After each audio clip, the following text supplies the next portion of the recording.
Et salut tout le monde, c'est FanGX, la seule chaîne qui respire, et aujourd'hui on se retrouve pour une toute nouvelle vidéo assez spéciale où aujourd'hui je vais vous présenter donc une config qui sera adaptée et qui vous permettra de jouer au jeu donc Cyberpunk, le jeu du moment hein, qui continue à tourner parfaitement en 4K. Donc ce que je vous propose, c'est qu'on se retrouve directement après la petite intro avec le premier composant.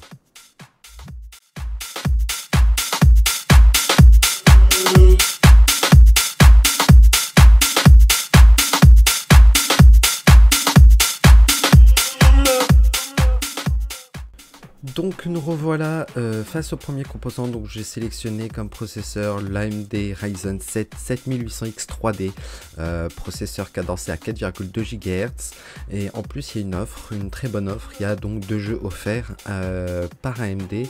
Donc on a le jeu Awakening et Space Marine, je sais pas si je dis ça bien, mais on a donc ces 2 jeux offerts si on achète donc ce CPU. Donc c'est un processeur avec le socket AM5, on a un on est en octo-cœur, le cache on est sur 104 MO, on a le Raphaël, au niveau du ventirad on n'en a pas. Et on a après au niveau de la fiche technique, l'architecture c'est Raphaël, le socket AM5. Au niveau des fréquences, on a 4,2 GHz de base et 5 GHz en boost. Les coefficients débloqués, on l'a. Le nombre de cœurs, on en a 8. Le nombre de stress, on en a 16.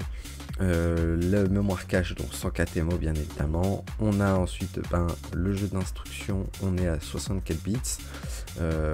Les prises en charge de mémoire, on est sur du Cano mémoire donc 2 en dual channel. On est au niveau de la DDR5, on est à 5200 MHz au maximum.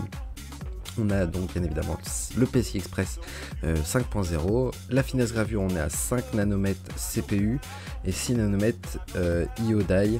La partie graphique intégrée, on est sur la AMD Radeon graphique, donc nombre de cœurs on en a 2. La fréquence de GPU on est à 400 MHz et en boost on est à 2200 MHz.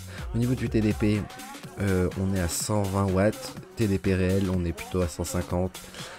Ventirad inclus, on n'en a pas.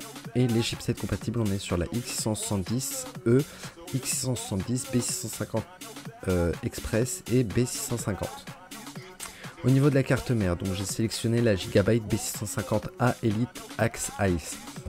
Alors très bonne carte mère ATX, socket M5, le chipset on est sur la B650, on a l'USB 3.2, du M.2 en PCI Express 5 Gen, on a du Wi-Fi 6E et de la Bluetooth.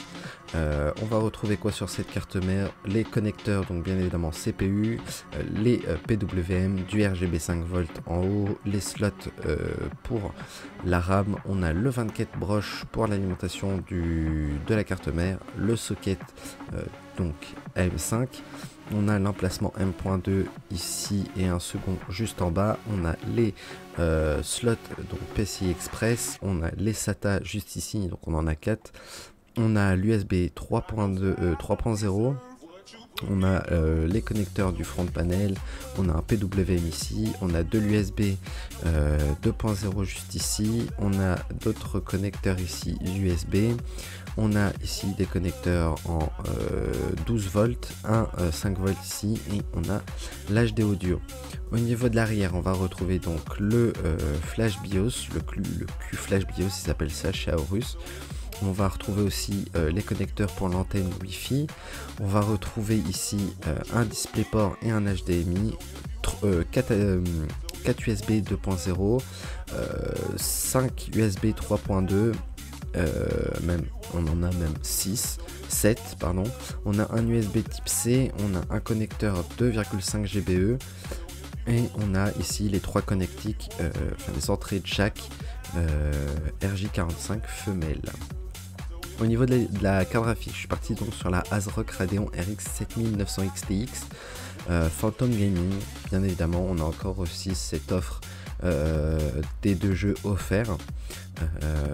Donc on a une carte graphique overclockée de base, refroidissement, on est sur du semi-passif en mode 0 décibels, donc les ventilateurs s'arrêtent s'il n'y a pas besoin de refroidir la carte graphique.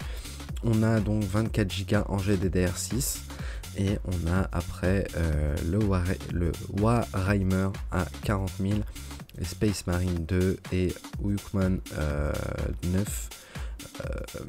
Donc ceci, ça sera les jeux qui seront offerts avec l'achat de cette carte graphique. À l'arrière, on va retrouver donc 3 DisplayPort, un HDMI. On a une petite backplate ici, des couleurs donc de chez ASRock, de la marque Phantom, de la référence ou de la gamme Phantom Gaming. On a donc un peu de rouge et un peu de noir. On va retrouver aussi donc 3 ventilateurs, 2 qui tournent du même sens et celui du milieu qui tourne de l'autre sens pour une efficacité un peu plus performante au niveau du système de refroidissement. Au niveau du water cooling, j'ai sélectionné le Be Quiet Silent Loop 2 en 240 mm, donc pas grand chose à dire dessus, hein. C'est un très bon water cooling. En PWM socket donc de chez AMD, on a la M5 et la M4. Au niveau de Intel, on a le 2600, 2011, 2066 pardon, 2011, 1700, 1200, 1150 et 1151 et même 1155. On a ici le kit donc du water cooling, donc le water block, le radiateur, les 2 ventilateurs. On a ensuite le système de connecteur PWM pour alimenter les 2 ventilateurs en un. On a ici le système aussi pour le RGB donc du water block. On a tous les vis. On a ensuite le SATA qui nous permettra donc d'alimenter le petit hub. On a de la pâte thermique et on a un liquide qui nous permettra donc de renouveler le liquide du water cooling. Au niveau de la RAM, je suis parti sur la DDR5 Corsair Vengeance RGB, un kit de 32 Go, donc 2 x 16 Go en 6000 MHz, optimisé AMD cette fois-ci. Donc pas grand chose à dire dessus, hein, vous connaissez cette RAM. On a une bande LED sur le haut qui est gérable avec Corsair IQ directement et c'est de la DDR5 bien évidemment vu que la config elle est en DDR5 et on a donc la tension qui est à 1,35 volts. Au niveau du SSD, je suis parti sur le Kioxia Xeria, excusez-moi, plus G3 donc de 2 Tera. Un SSD en PCI Express 4.0 NVMe. Lecture max, on est à 5000 MO par seconde. Écriture max, on est à 3900 MO par seconde. On a la mémoire TLC 3D. On va retrouver aussi là le contrôleur donc Fusion PS 5021 E21T. Le cache des RAM, on n'en a pas. Les technologies, on a le TRIMR, le LDLE, pardon, Time Garbage Collection, Host Memory Buffer. On a aussi le MTBF, on va le retrouver à 1,5 million d'heures.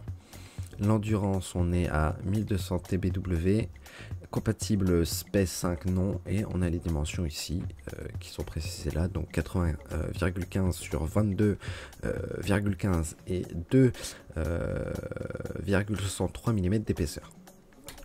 Au niveau du boîtier, je suis parti sur le Be Quiet Pure Base 500 FX Pure Base. Excusez-moi, donc un boîtier moyenne tour qui donc accepte les cartes mères en ATX, micro ATX et mini ITX.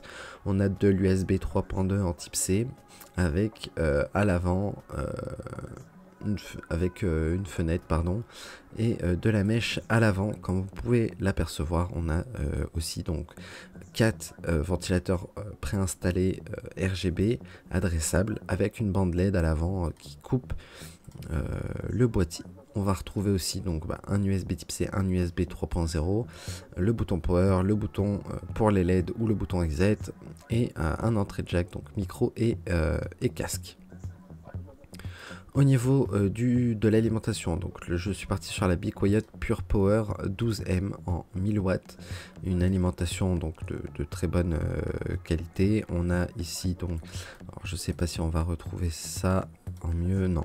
Alors on a le PCI Express qui est là, on a le 8 pin ici, hein, on en a 2, même 3. On a un autre PCI Express ici en 6 pins pour le coup. On va retrouver ensuite le P12, P12 VHPWF. Hein.